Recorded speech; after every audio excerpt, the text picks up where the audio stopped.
சுச்சக்கர வரதாச்சாரியம் சுத்தசத்வ குருத்தமம் ஸ்ரீநிதி ராகவம் வந்தே அபார கருணாகரம் கவிதாஜித கல்லோலி கன்யகா காந்தவக்ஷசே கருணாதி குணாட்யாய கமலா நிதயே நமஹா. ஸ்ரீ சங்கரா டிவி நேயர்களுக்கு வணக்கம். புன்னகை ராமாயணம் அயோத்தியா ஸ்பந்தம் 17வது ஸ்லோகத்தை இன்றைய தினம் நாம் அனுபவிக்க உள்ளோம். இப்ப காட்சி என்னன்னா, சித்திரக்கூட்ட மலைக்கு வந்த பரதன் ராமனுடைய ஆசிரமம் எங்கே இருக்கிறது என்று அறிந்து கொண்டு விட்டான். அங்கே வந்தான், ராமனை அடிபணிந்தான், நாட்டுக்கு திரும்ப வரணும்னு பிரார்த்திக்கிறான். அந்த உரையாடல் நேரத்தில் ராமன் பூத்த புன்னகை, அதைத்தான் புன்னகை ராமாயணம் அயோத்தியா ஸ்பந்தம் 17வது ஸ்லோகத்தில் வில்லூர் சுவாமி வர்ணித்திருக்கிறார். மனத்திரையிலே காட்சி உங்களுக்கு இப்போது தெரிகிறது, தொலைக்காட்சி திரையிலே ஸ்லோகம் தெரிகிறது. உங்கள் இல்லத்திலும் உள்ளத்திலும் எழுந்தருளி இருக்கும் சீதாராமர்களை வணங்கி வாங்கோ ஸ்லோகத்தை சேவிச்சுடுவோம். சாகேதே வச ராஜ்ய பாலன பரோ வாக்கியம் பிதுஸ்தத் கதம் சோகம் தத் விபினே வசாமி ததிதம் யுக்தம் ந தத்பாதுகாம் தேஹீத்யர்த்தயதி பிரியே து பரதே மந்தஸ்மிதம் யன்முகே தத்தே ஸ்ரீ வடுவூர் நிவாச சுபகம் வித்யோததே சம்பிரதம் என்பது ஸ்லோகம். இதுவும் பாருங்கள், பரதனுக்கும் ராமனுக்கும் இடையிலே உரையாடல் வடிவில் இருக்கு. சாகேதே வச ராஜ்ய பாலன பரஹா. பரதன் ராமன்ட்ட பிரார்த்திக்கிறான், அண்ணா நீங்க அயோத்திக்கு வந்துடுங்கோ, அயோத்தியிலே வந்து நீங்க ராஜ்ய பரிபாலனம் முடிசூட்டி கொண்டு நீங்க தான் ஆட்சி பண்ணணும், வாருங்கள்னு பரதன் அழைத்தான். ராமன் சொன்னா, இல்ல பரதா, அப்பா என்ன காட்டுக்கு போக சொல்லியிருக்கார், உன்னைத்தான் நாட்டை ஆள சொல்லியிருக்கார், அதனால நான் இப்போ நாட்டுக்கு வருவதுங்கிறது முறையில்லை, நீ தான் ஆளணும், உன் ராஜ்யம்னா. பரதன் சொன்னா, அவ்வளவுதானே அண்ணா, என் ராஜ்யத்தை யாருக்கு வேணா கொடுக்கலாம் இல்லையா, அதுக்கு அடியனுக்கு உரிமை இருக்கு இல்லையா, அப்ப இந்த ராஜ்யத்தை அடியேன் உங்களுக்கு தருகிறேன், நீங்கள் வந்து ஆட்சி செய்யுங்கள்னா. அப்ப ராமன் சொன்னா, வாக்கியம் பிதுஸ்தத் கதம். ஏண்டா என்ன பாட்டுக்கு நீ வந்து ஆட்சி பண்ணுன்னு சொல்லிட்டேன்னா கொடுக்க உனக்கு அதிகாரம் இருக்கு, வாங்க எனக்கு அதிகாரம் இல்லை. ஏன்னா வாக்கியம் பிதுஸ்தத் கதம், அப்பா சொல்லியிருக்கார், பித்ரு வாக்கியம், அப்பா என்ன காட்டுக்கு போ வனவாசம் இருன்னு சொல்லியிருக்கார்.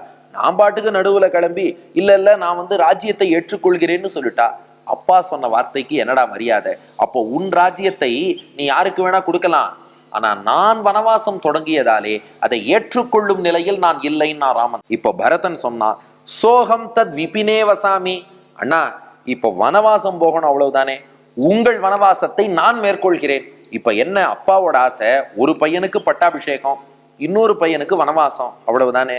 இப்போ உங்க வனவாசத்தை நான் ஏத்துக்கிறேன், என்னுடைய ராஜ்யத்தை நீங்க ஏத்துக்கோன்னா பரதன். ராமன் சொன்னா, ததிதம் யுக்தம் ந. இல்ல பரதா, அப்படி பண்ணப்படாது. ஏன்னா வனவாசம்ங்கிற விரதத்தை நான் ஏற்கனவே தொடங்கி விட்டேன், நான் தொடங்கின விரதத்தை நான் தான் பூர்த்தி பண்ணணுமே ஒழிய அதை எப்படிடா உனக்கு கொடுக்க முடியும்னா. பரதன் சொன்னா, இல்லைன்னா ஒருத்தரால ஒரு வைதிக கர்மா பண்ண முடியலன்னா அவர் புல்லு தொட்டு கொடுத்து அந்த புல்லை வாங்கி இன்னொருத்தர் பண்றது இல்லையா, அந்த மாதிரி புல்லு தொட்டு கொடுத்து நான் வனவாசம் மேற்கொள்கிறேன், நீங்க போய் ஆட்சி பண்ணுங்க என்று சொன்னான் பரதன். ராமன் சொன்னா, புல்லு கொடுத்து கர்மா பண்றதெல்லாம் ஒருத்தரால உடம்பு முடியல, உண்மையிலேயே அசௌகரியம் பண்ண முடியல, தர்ப்பணம் பண்ண முடியலன்னா புல்லு கொடுத்து பண்ணலாம், குத்துக்கல்லு மாதிரி உக்காண்டு அவராலேயே தர்ப்பணம் பண்ண முடியும். ஆனா அலுப்பு சோம்பேறித்தனத்தால இன்னொருத்தரை பண்ண சொன்னா அது நியாயமா? அப்போ கர்மா பண்ணக்கூடிய அந்த சக்தி உள்ளவர், சாமர்த்தியம் உள்ளவர் தான் தான் செய்யணுமே ஒழிய இன்னொருத்தர்கிட்ட அந்த மாதிரி இந்த சாஸ்திரத்தில் உள்ள ஓட்டைகளை பயன்படுத்துறேன்னு சொல்லி இப்படியெல்லாம் மிஸ்யூஸ் பண்ணக்கூடாது. என் வனவாசத்தை நான் தான் அனுஷ்டிக்கணும். வேணும்னா நீ இவ்வளவு வற்புறுத்துவதால் 14 வருஷம் கழிச்சு வந்து வேணா நான் முடிசூடி கொள்கிறேன், அதுவரை வரமாட்டேன் நான் ராமன்.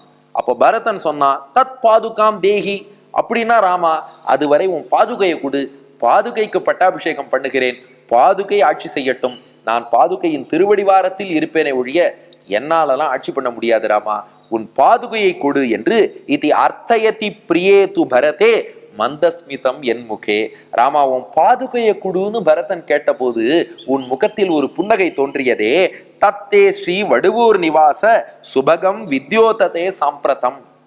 இப்போது வடுவூரிலும் அதே அழகான புன்னகைதான் உன் முகத்திலே ஒளி வீசுகிறது என்று தெரிவிக்கிறார் வில்லூர் சுவாமி. அப்ப பாருங்கள், எவ்வளவு அழகான உரையாடல், எவ்வளவு தர்மங்கள் பாருங்கள். அண்ணா ராஜ்யத்துக்கு வாங்கோன்னா பரதன், ராமன் சொன்னா இல்ல அப்பா என்ன காட்டுக்கு போக சொல்லியிருக்காருன்னா. பரதன் சொன்னா, அண்ணா காட்டுக்கு நான் போறேன், நீங்க நாட்டுக்கு போங்கன்னா. இல்லப்பா அது முறை இல்லை, நான் இங்கே தான் இருக்கணும், 14 வருஷம் கழிச்சு வேணா வந்து ராஜ்யத்தை ஏத்துக்கிறேன்னா, அப்போ பாதுகையை கொடுங்கள்னு பரதன் கேட்டான்.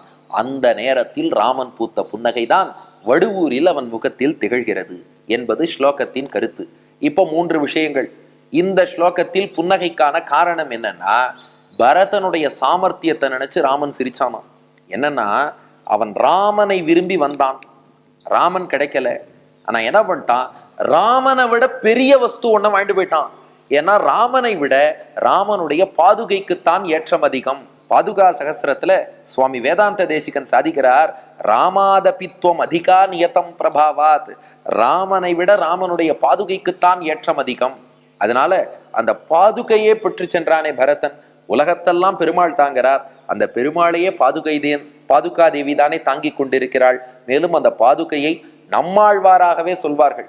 அதனாலதான் பெருமாள் கோவில்ல பெருமாளுடைய பாதுகையை ஷட்டாரின்னு அழைக்கிறார்கள். ஷட்டாரிங்கிறது நம்மாழ்வாரோட திருநாமம். அவர்தான் பெருமாளுக்கு பாதுகையாக இருக்கிறார் என்பது சம்பிரதாயம். அதனால பெருமாளை கேட்டான், பெருமாள் கிடைக்கல, பெருமாளை விட பெரிய பாதுகையே வாங்கிட்டு போயிட்டானே, பரவாயில்ல நம்ம தம்பி சாமர்த்தியசாலி தான் என்று பரதனுக்கு பாதுகையை கொடுத்த போது என்னை விட பெரிய பொருளை அவன் பெற்றுவிட்டானேங்கிற மகிழ்ச்சியிலே ராமன் புன்னகை செய்தான். 2, இந்த புன்னகை நமக்கு உணர்த்தக்கூடிய செய்தி என்னன்னா, எந்த நிலையிலும் தர்மத்திலிருந்து நாம் விலகக்கூடாது. பாருங்களேன், ராமனும் பரதனும் எப்படி மாறி மாறி தர்மத்தை பேசுகிறார்கள். அப்போ இன்னைக்கு உனக்கு ராஜ்யமா எனக்கு ராஜ்யமான அடித்து கொள்ளக்கூடிய சகோதரர்கள் மத்தியிலே ராமனும் பரதனும் எப்படின்னா, இது தர்மமா அது தர்மமா, தர்மப்படி எது சரியோ அதை செய்வோங்கிற பாருங்க. அப்போ எந்த நிலையிலும் தர்மம் அறநெறி அதை நாம் மறந்துவிடவே கூடாதுங்கிறத இந்த புன்னகை மூலம் ராமன் உணர்த்துகிறான். 3வது, இதை ரசிப்போருக்கு என்ன பலன்னா, வாங்க ஸ்லோகத்தை சேவிச்சுட்டே பார்த்துருவோம்.